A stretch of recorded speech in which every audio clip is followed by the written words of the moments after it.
Asteroids and comets, Earth's celestial relatives. They hold secrets to our planet's formation. And perhaps the origins of life. Asteroids and comets may actually be responsible for the delivery of a lot of the building blocks of life. But these rocky bodies are planet builders and killers. The question is not whether we'll be struck in the future, but when and where. Asteroids and comets remain cosmic enemy number one. At the same time, they could provide vital resources that could one day save humans from ultimate extinction.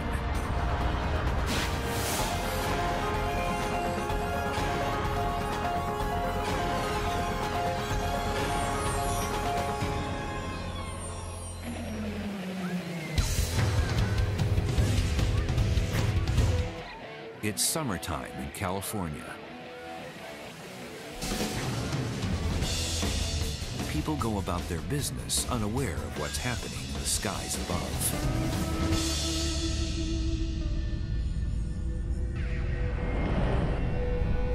Without any warning, a colossal fireball rockets down from space like a speeding bullet. Upon impact, apocalyptic destruction will ensue.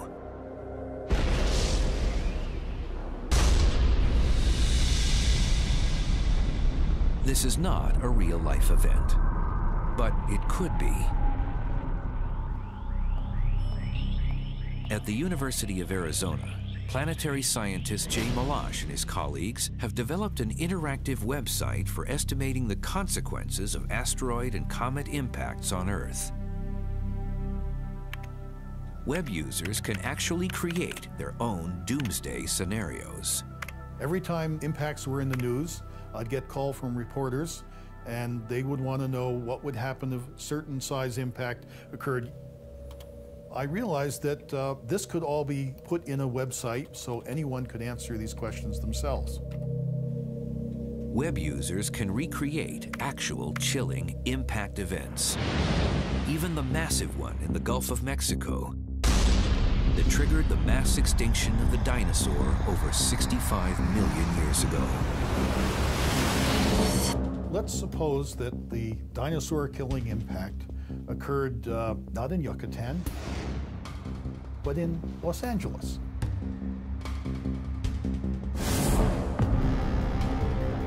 And we're living in San Francisco, and we want to find out what happens.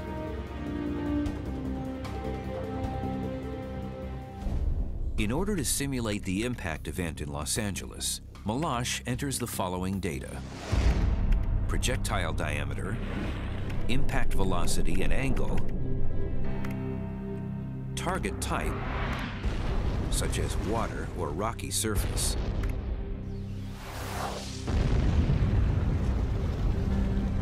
and distance from the impact. The computer program will now tell us what we feel here in San Francisco. Calculate effects. As far away as San Francisco, we can see this huge fireball that develops over the impact site. The energy is bigger than all the world's arsenals of nuclear weapons combined. As a result of this impact, Los Angeles is completely obliterated. Next, rock debris blasted out by the impact travels ballistically above the atmosphere and then re-enters over our location. San Francisco will get fried and then buried by 24 inches of debris. Highway trusses will collapse. Multi-story buildings will collapse. San Francisco will not be a good place to be for an impact this big. This interactive website may seem like a video game of Armageddon, but it's actually serious science and serves as a warning about how dangerous asteroid and comet impacts could be. This isn't a cartoon or play simulation.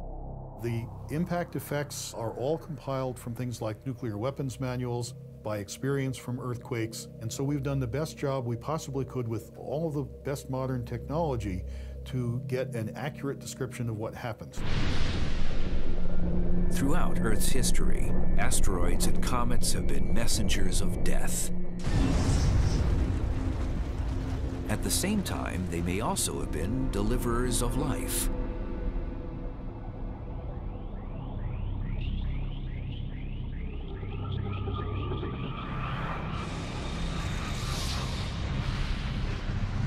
Approximately 4.5 billion years ago, our solar system looked like a cosmic shooting gallery as celestial rocks collided and coalesced to form planets. After our solar system was formed, space rocks that didn't mold into planets or moons became wayward debris.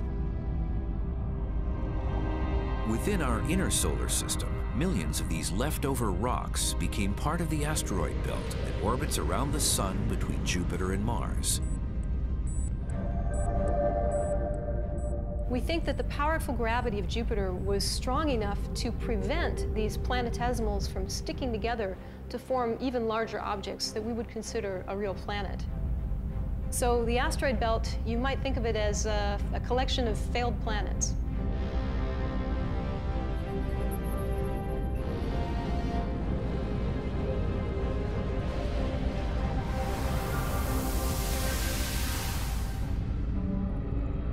Asteroids are typically irregular shaped and pitted with impact craters. They range in size from tiny dust grains to hundreds of miles in diameter. Because they were formed at the same time as Earth, asteroids contain the same basic elements we find on our planet to build things. Research scientist Amy Mainzer has located cosmic material in a helicopter factory. The components of this helicopter here are actually shockingly similar to the elemental constituents we find in all different types of asteroids. The steel struts and the steel engine block, which is mostly made of iron, and say the fiberglass panels, mostly silicon and oxygen, and the aluminum sheeting. Also, some asteroids are similarly differentiated, where you have a metallic iron-nickel core surrounded by a layer of silicates and various combinations of other materials in the shell.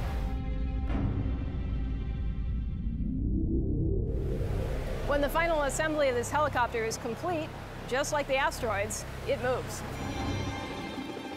Just as helicopters transport people all around our planet, asteroids and comets transport material throughout our solar system. Asteroids are cosmic fingerprints that reveal missing clues about Earth's past. Fragments of asteroids that actually survive an impact with the Earth's surface are called meteorites.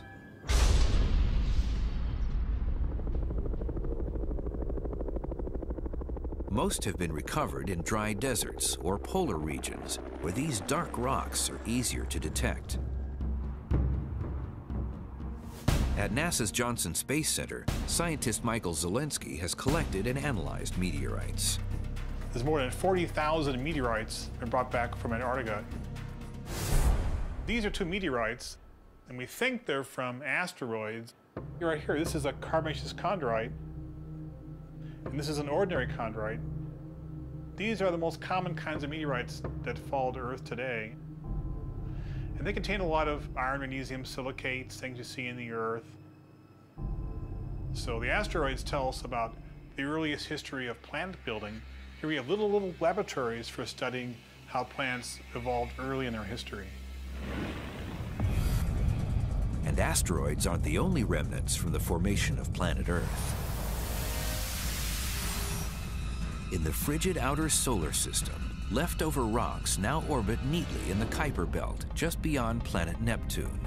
We believe in the outer solar system, ice and dust accumulated together into a large number of smaller bodies whose orbits were disturbed by the giant planets, and they were eventually scattered out into what we now call the Kuiper Belt. In the past, the main idea was the comets formed farther from the sun. Because of that, the comets retained a larger amount of volatile elements, ices and frozen water and frozen carbon monoxide, things like that, and more organics. And the asteroids as a whole had fewer of those things. These icy bodies are not only located in the Kuiper Belt. The forming sun flung comets to the outer reaches of the solar system, which created a spherical deep freeze reservoir known as the Oort cloud. The Oort cloud is up to a couple of light years away from the sun. Strangely enough, even though the Oort cloud is farther away from the sun than the Kuiper Belt, we think that it may have actually formed inside the inner parts of the solar system. In fact, the reason for this is that some of the materials we find inside comets could only have been formed with high heat.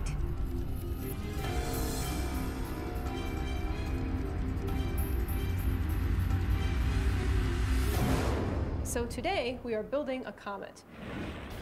We're going to start off by pouring the water into the bowl. The water is used because comets are made up of water ice. So we start off with some water. The next thing we're going to add is a couple of teaspoons of dirt. Comets contain a lot of dirt, actually.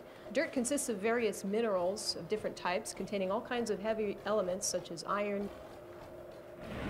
Next, we're going to add a little bit of corn syrup.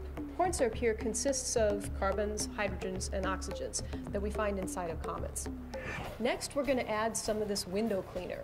One of the main ingredients inside this window cleaner is ammonia, which is another common chemical found inside comets. Okay, we're going to mix all these ingredients up inside our mixing bowl. And now we're ready to start adding the dry ice. And you can see here, we're starting to freeze all of this stuff inside our plastic bag. All right, and here we have our comet. And you can see, like a real comet, it's not particularly round. It's pretty lumpy and craggy and covered with dirt. So if we use this light to represent the sun, we can see what the effect of sunlight on our comet is going to have. And you can see what's happening is the warm light is starting to evaporate the gases. So as a comet travels around the sun, the heat from the sun starts to vaporize some of its volatile organic materials, and it starts to lose them in a long tail that can extend out very far beyond the comet.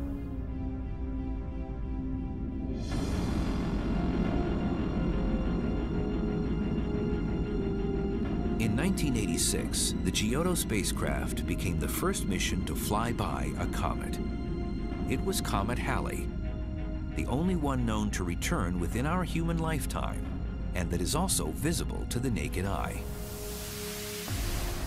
The mission revealed that Halley is laden with several 100 trillion pounds of the molecule needed most by life on Earth: water. Based on this discovery and previous research, astronomers speculate that these icy bodies may hold on Earth, and perhaps even life.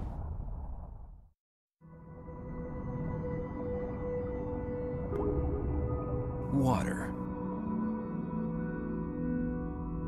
It blankets over 2/3 of Earth's surface. It nourishes plants and animal life, including man. But could this water have come from outer space? Initially, scientists thought that icy comets might have supplied most of Earth's water during the formation of our solar system.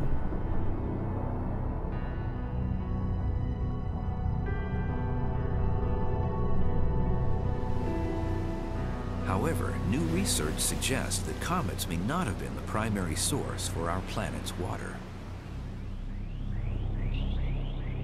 Our Earth's oceans contain a combination of H2O, normal water, and HDO, or heavy water, which includes deuterium, a rare variety of hydrogen that has an extra neutron. It turns out that the comets we've looked at so far, the deuterium to hydrogen ratio is about 2 times higher than that of Earth's oceans. So it isn't such a good match. Scientists haven't completely ruled out comets. But could rocky asteroids have been a source of Earth's water? The so-called carbonaceous chondrite types of asteroids, which are typically found in the outermost reaches of the main asteroid belt, have an almost exact match between their deuterium to hydrogen ratios and the Earth's oceans. Carbonaceous chondrite asteroids may have less heavy water than comets due to the higher temperatures at which they were formed, since they're closer to the sun. The main source of water is almost certainly near-Earth asteroids that have collided and given off large quantities of water vapor, which then, when conditions allowed, condensed as water on Earth.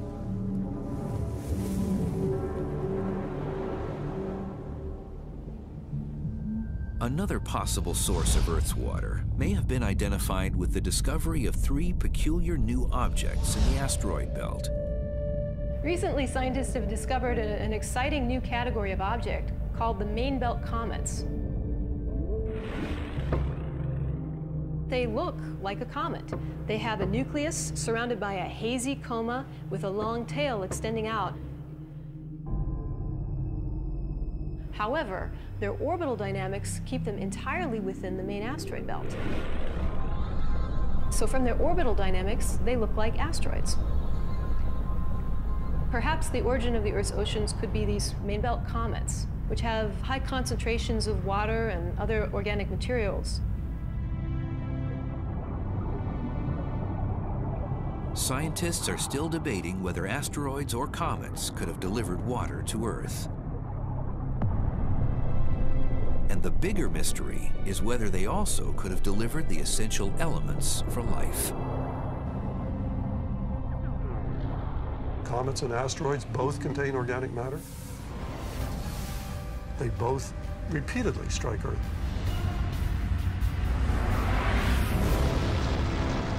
They certainly brought in organic matter.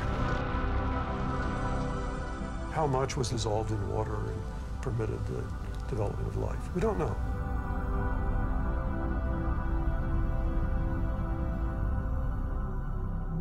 Over 70 kinds of amino acids have been found in meteorites. Many are the fundamental ingredients of proteins that make up living cells. Recently, we found tiny little microscopic globules of hydrocarbons in a couple of meteorites.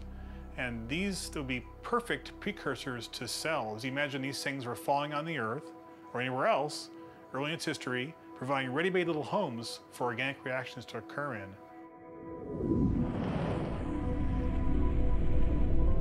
Another way to study whether cosmic rocks delivered water and possibly life to Earth is by collecting space dust.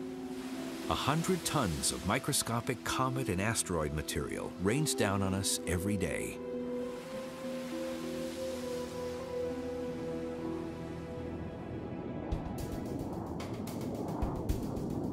NASA's high-altitude aircraft program has been collecting uncontaminated cosmic dust grains in the stratosphere over 65,000 feet above Earth.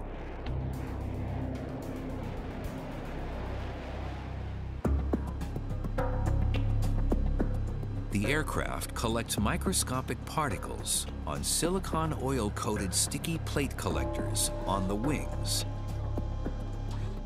It's a little like paraffin wax. So the planes are flying through the stratosphere. Here's a little particle slowly drifting down, and the plane just flies up and just smacks into this paraffin and gets stuck there like a fly on a fly swatter. These high-altitude experiments have revealed that interplanetary dust and the Earth are both made up of the same silicate grains that must have been present during the early solar system. So perhaps they help to deliver the building blocks for life.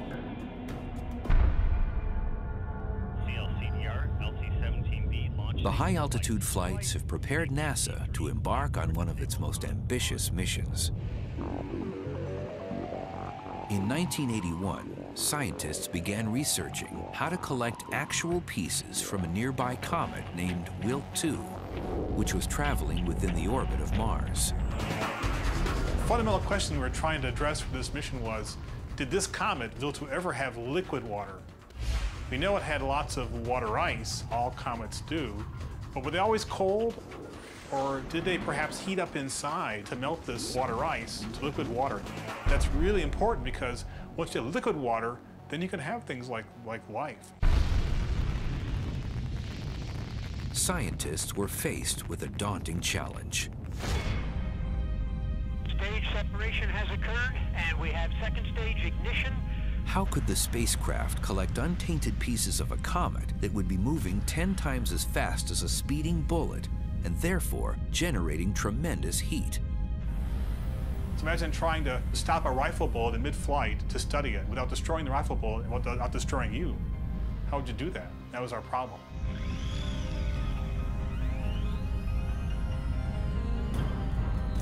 The solution was to use aerogel, a fragile porous substance made from silicon dioxide.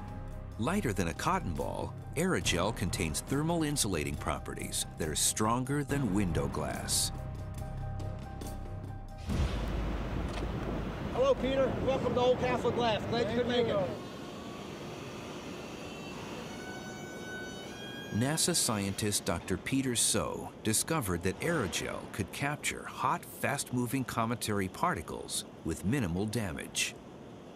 The glass, when you see here, the heat insulating properties of aerogel more than 100 times better than glass, because glass is solid material. Aerogel mostly is air, so it doesn't conduct heat very well. So it's a better insulator. I have a piece of aerogel here, and I have some crayons I'll put on top of this aerogel. So I'm going to use a torch to demonstrate that heating this piece of aerogel will be able to insulate it so the crayon won't melt. It is burning, it's insulating it, and the crayon is still intact, it doesn't melt. Aerogel may be a suitable thermal insulator on Earth, but would the substance hold up in space? On January 2nd, 2004, NASA's Stardust spacecraft met up with comet Wilt 2. Upon approaching its dust cloud, or coma, the craft flipped open a paddle-shaped collector tray containing ice cube-sized pieces of aerogel. The plan was to capture cometary particles moving at over 13,000 miles per hour.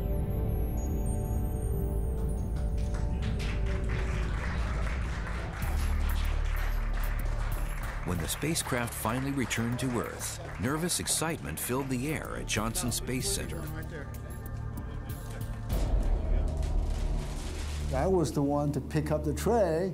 In fact, when I pick up in there, I was a little bit scared. What if I pick up the tray, there's nothing there? I was broken in sweat. Oh my God. When I turned around and looked at it, wow, I saw about 36 particles I could see with my naked eye. It's amazing, amazing. Nice work. Looking good.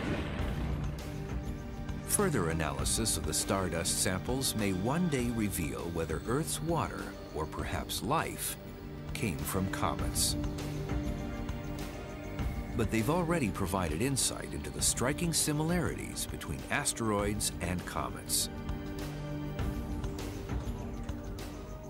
Many particles contained abundant hydrocarbons that couldn't have formed in the cold environment where comets typically reside in the outer solar system.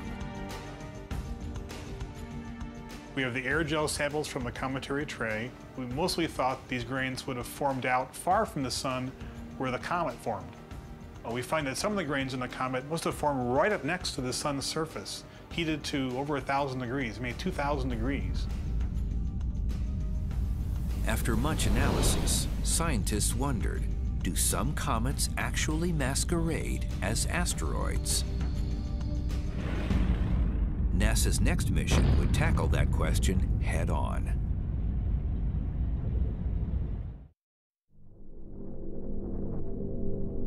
Asteroids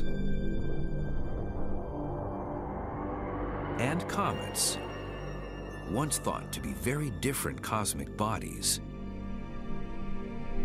may be more closely related than previously thought. In 2005, NASA's Deep Impact spacecraft launched a projectile into the nucleus of a comet named Tempel 1.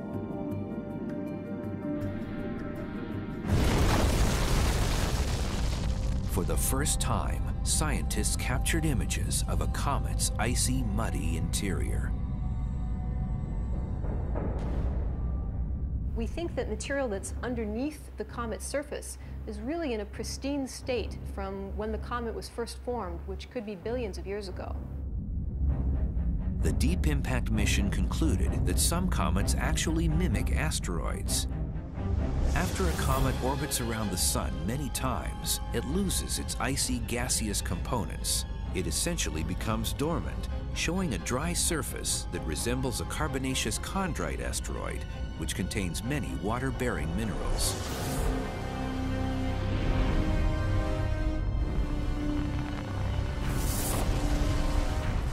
We're looking at meteorites now, which we always assumed always just came from asteroids, and wondering, which of these could have come from comets.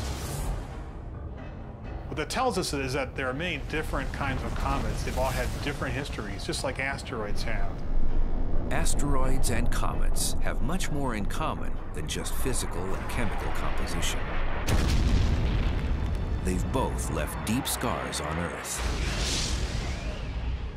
which have resulted in the extermination of life, time and time again.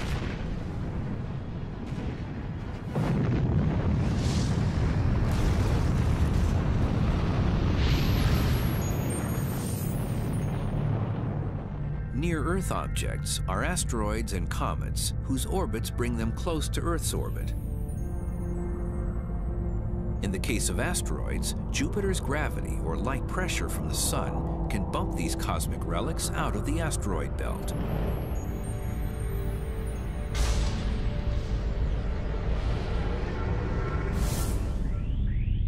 Similarly, the gravity from planet Neptune can nudge comets out of the Kuiper belt.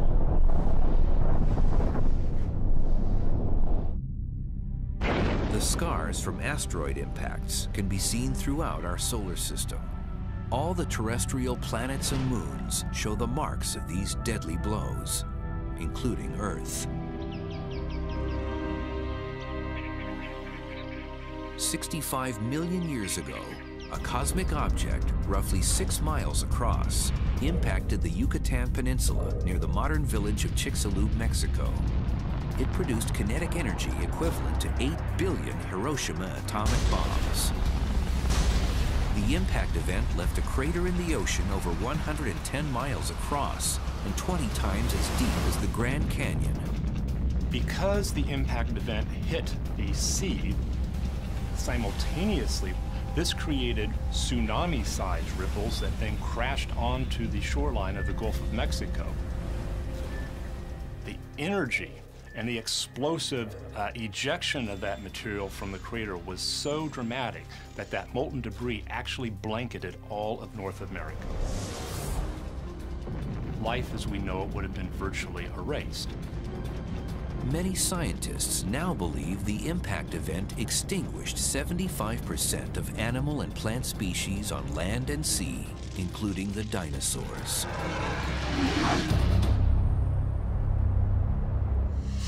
Planetary geologist David Kring is one of the foremost experts on asteroid impact events. We now understand that impact events aren't simply a geologic process, but one that actually can affect the environment, whether it be local, regional, or global. In 2001, Kring headed up the Chicxulub Scientific Drilling Project near the impact site in the Yucatan Peninsula.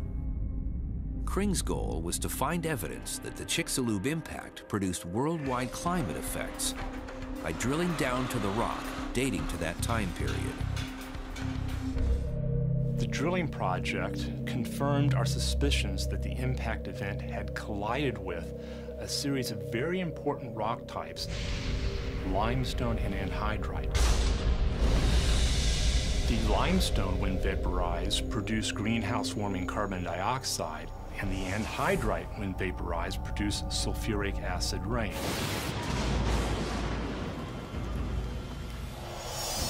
And so this confirmed some of the global climatic effects produced by the Chicxulub impact event. The Chicxulub scientific drilling project also revealed that the impact generated hydrothermal systems that span the entire diameter of the crater. These processes provided critical environments for new life to evolve. The extinction of the dinosaurs and the other life that disappeared 65 million years ago created new environmental and ecological niches. So the survivors were able to evolve and take hold of those new opportunities.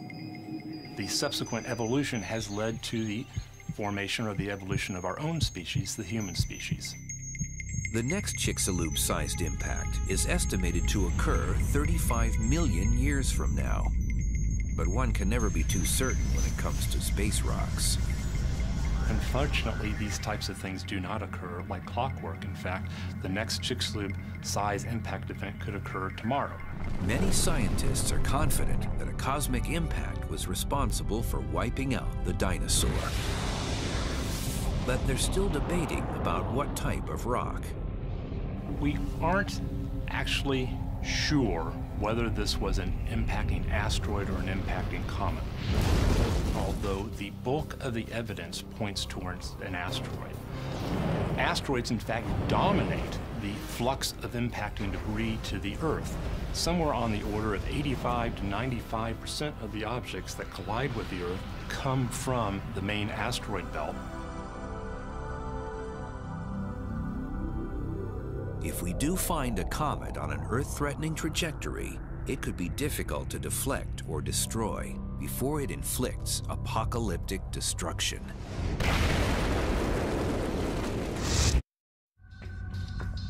Near-Earth objects are asteroids that have been dislodged from the asteroid belt into Earth-crossing orbits and therefore could again one day strike our planet.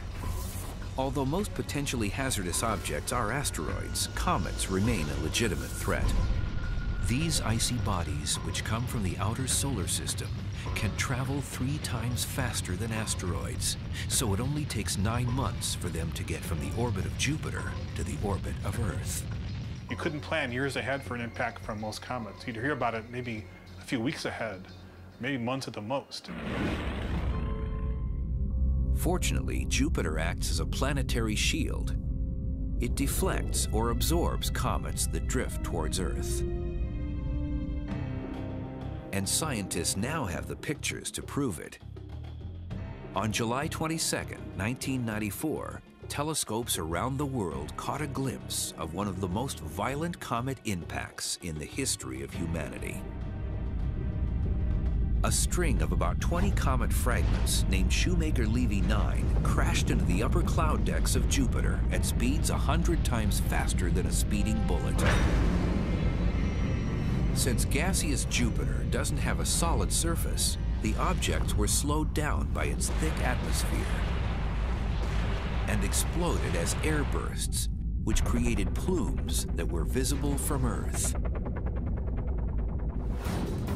At Sandia National Laboratories in Albuquerque, New Mexico, physicist Mark Boslow and his colleagues had predetermined that this cosmic spectacle would be seen from Earth through computer simulations.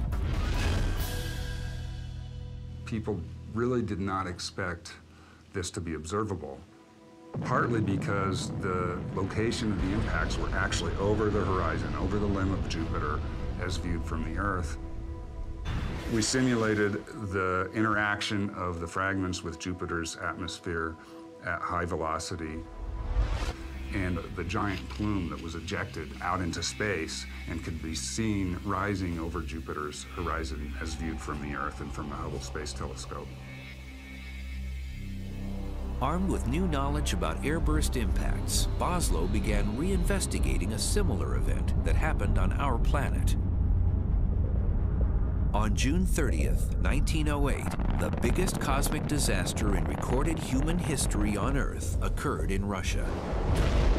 A large object exploded in Siberia's remote Tunguska wilderness. The blast ignited heat and shock waves, which toppled 80 million trees over an 800 square mile area. Yet no one was directly killed because few people lived in the area. The Tunguska disaster had baffled scientists for almost a century because no impact crater or meteorite has been found. And many of the trees in the area were flattened, but not incinerated. Many scientists finally came to the conclusion that a space rock exploded as an airburst when it hit our atmosphere. So this was an atmospheric explosion. It was really the only one we knew about, which made it seem unusual, very much like the Jupiter impact, and that in fact these are probably more common than we had really thought. The asteroid was originally calculated to be 200 feet in diameter and released 10 to 15 megatons of energy based on the devastation in the area. But Boslow now thinks the size was much smaller. When I did the simulation with a 15 megaton impactor, the fireball, the very hot gas that emerged from the explosion, descended all the way to the surface. That would have incinerated all the trees and created this zone of complete devastation that was not observed at Tunguska. The trees were not incinerated. Therefore, the mass would have had to have been less than people had previously thought. Boslow designed new simulations to show that the momentum effect of the air blast, not the size of the rock, caused the devastation. I modeled this as an object coming in at a 35-degree angle, and I exploded it when it descended below about 7 or 8 miles above the surface. It comes in, explodes, but the jet of hot material continues to descend. So what you see is the momentum effect after the explosion. The momentum is the velocity that continues to carry the mass downward before it finally slows down and stops. Boslow's new simulations also account for the fact that the terrain was not flat, so the winds from the blast were amplified by the ridge lines. But the gust is stronger on the top of the ridge, and just beyond the top of the ridge, that's where you would tend to have the most trees and the most damage. Boslow's new research may mean that finding smaller asteroids is more important than previously thought. One of the conclusions that results from this work is that smaller asteroids can create significant damage at the surface. It's not a matter of if, but when we'll be hit by another Tunguska object. It's estimated to happen once every 500 years. And with Earth being more populated today, such an impact could be deadly.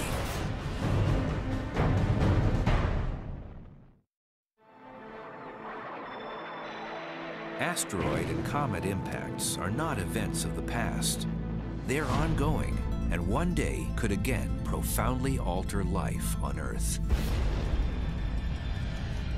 Believe it or not, Earth takes a hit from soccer ball-sized space rocks every day. Most go unseen. But in 1992, amateur video caught a meteorite flash across the nighttime sky. It eventually crushed the back end of a parked car in suburban New York. The odds of being struck by small or even large meteorites are extremely low, but the potential harm one could cause keeps NASA on high alert. Congress mandated that NASA must detect over 90% of near-Earth objects over a half-mile in diameter. These rocks could strike the Earth with the energy greater than all the nuclear weapons on our planet today. The most potentially hazardous near-Earth asteroid to date is Apophis, which is the size of a large city block. This space rock will make a close pass near Earth on April 13th, 2029. Apophis has a 1 in about 45,000 chance of impacting the Earth. That is cause for at least some concern. Even though the probabilities are very low, it's not all that big as asteroids go, but if it were to fall on a city, it would obliterate the city. It's still a minuscule probability, but it's not zero. I think a really good idea is to put a transponder on it that can be used to track it very accurately. Then we can know if it's a threat or not. Scientists are developing mitigating technologies to either destroy a near-Earth asteroid like Apophis or nudge it out of harm's way. But as much as asteroids and comets are life-threatening, they also could one day be life-saving. We also, with the same technology, have access to those asteroids for other purposes, such as mining them and retrieving materials to bring back to Earth.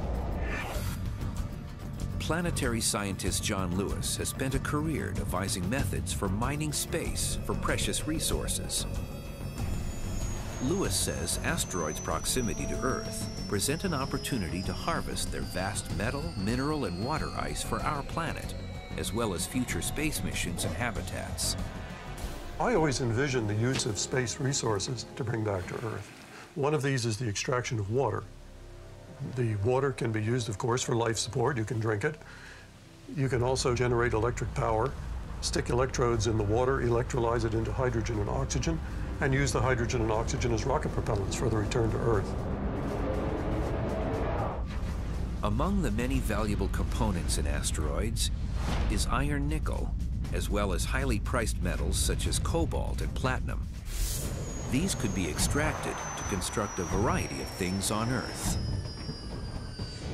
Lewis says engineers could build Earth-orbiting processing plants in space to carry on mining manufacturing as well as energy production.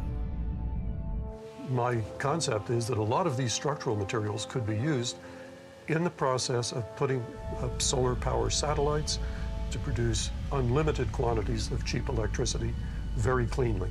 So we produce this power, beam it down to Earth.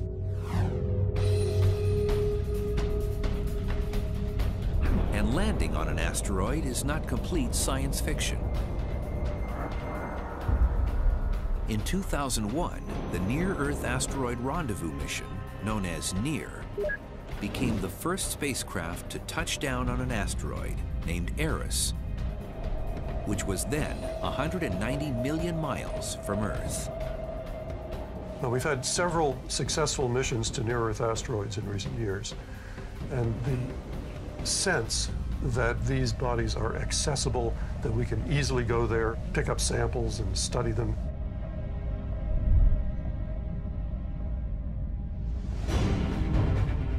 Asteroids and comets have had a tumultuous relationship with Earth. They've been both creators and destroyers. One day, they may even be able to replenish our depleting resources. Although the odds of future deadly impacts are less than getting in a car accident or being hit by lightning, the threat still looms over our planet. Should we be worried about asteroids and comets impacting the Earth in the future? Well, let's just say that over the next 1,000 years, there might be some sort of an impact. The threat is not enough to make you go out and buy asteroid insurance, but it's probably something we should pay some attention to.